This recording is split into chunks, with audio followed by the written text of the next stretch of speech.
What if everything Yeo-Un ever trained for, every technique, every power, every single battle he has ever fought, was engineered hundreds of years ago to fight one single enemy? Chapter 3, 117, just dropped. The founding heavenly demon finally speaks, and this changes everything. The chapter opens with Yeo-Un releasing a blade chi strike so powerful it splits the sky in half. The cult members are not just shocked, they are confused, because this is not Formless Blade. This is something completely different. Haibong says it perfectly. Looking at Yeo-Un right now feels like staring into an endless void. The man they knew is gone. Then something even more unbelievable happens. The heavenly demon sword lifts off the ground on its own. No one touched it. It just rises, hums, and flies straight toward Yeo-Un, and every single cult member drops to their knees. Not because they were ordered to, instinctively, they just bow. Inside Yeo-Un's mind, everything is dark. Not like the memory illusions he experienced from the sword or the cold ice staff. Those were bright. This is different. This feels real. Like he truly exists inside this space. He calls for Nano, nothing. He calls again, still nothing. He is completely isolated. And then a voice comes from behind him. Not bad. Yeo-Un spins around. Standing there is a man, wearing a bright smile, an infinite demonic aura radiating from him, the dignity of someone who has never once lost. And he says, I would expect nothing less from my own descendant. This is the founding heavenly demon, the man who reached the mystic realm at 18 years old, at a time when the strongest people in all of Murim existed. He surpassed every single one of them, the most powerful, the invincible existence of his entire era. He immediately tells Yeo-Un not to bow. He explains he is just a fragment of will, the same way the heavenly demon's sword carries an imprint of who he was. Then he compliments Yeo-Un for arriving here so quickly. Yeo-Un tries to be humble. The founding heavenly demon's response? Stop it. You are genuinely talented. You completed the demonic path. Yeo-Un blinks. The demonic path? And that is when the founding heavenly demon drops the first bomb. He says, were you not aware of it, despite having done all that? And then an immense amount of heavenly demon chi erupts from him, shaking the entire dark realm. He speaks calmly, the wrath and resentment of the dragon that failed to ascend to the heavens. It stabbed the heavens and took on the energy of the demon instead. That is the basis of the demonic path. Let that land for a second. Heavenly, demon. Chi was never just dark energy. It was the spiritual energy of a fallen mythical creature, a dragon, an imugi, that tried to ascend to the heavens and failed. Its dying rage, its grief, its resentment, that became demonic chi. But here is the cold part. Yeo-Un asked directly, did you force the imugi into corruption? It was not simply sealed away, was it? The founding heavenly demon nods without hesitation. Yes. It is unfortunate for the dragon, but I had no choice.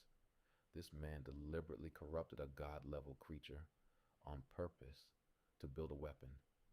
Then Yeo-Un asked about the abandoned Sword Valley, the place where a mysterious word, sword, was carved into a cliff.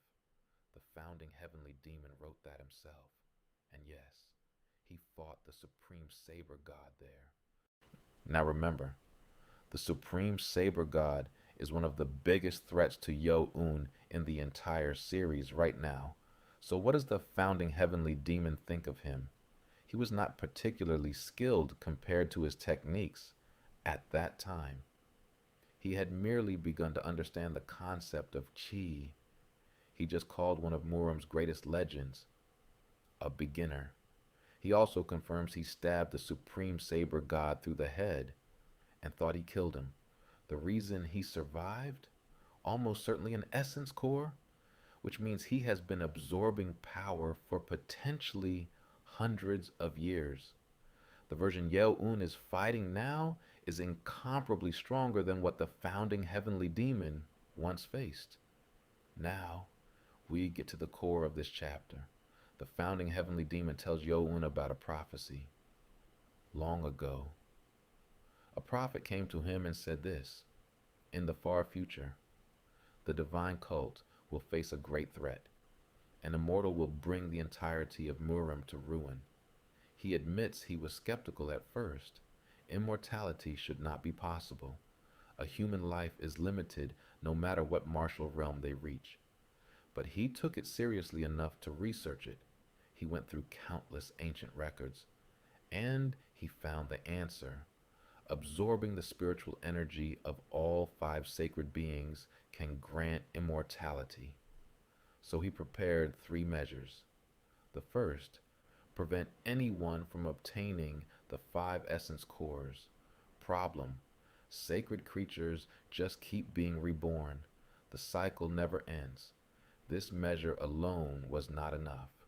The second, have either himself or a future successor become immortal first, so they would stand on equal footing against the immortal threat.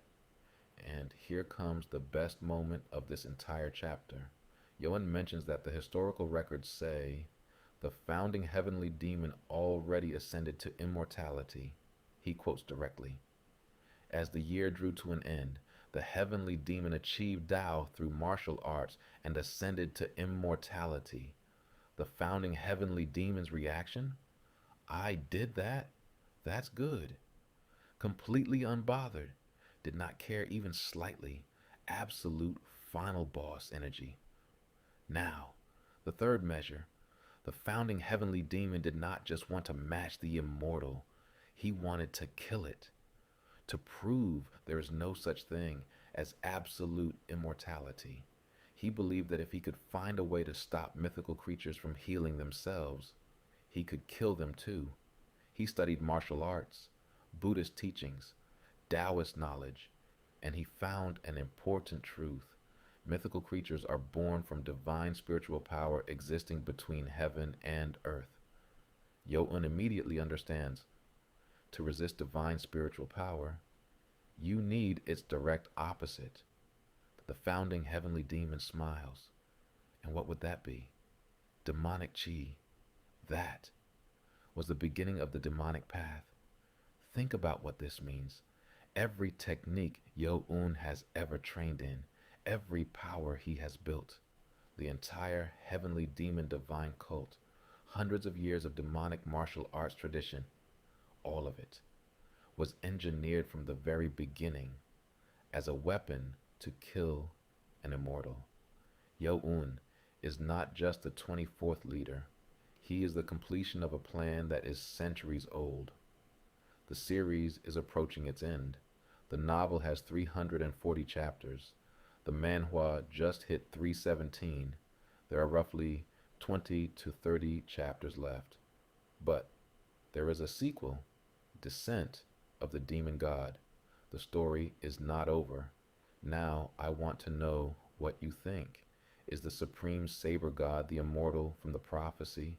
Or is there someone else coming that we have not seen yet?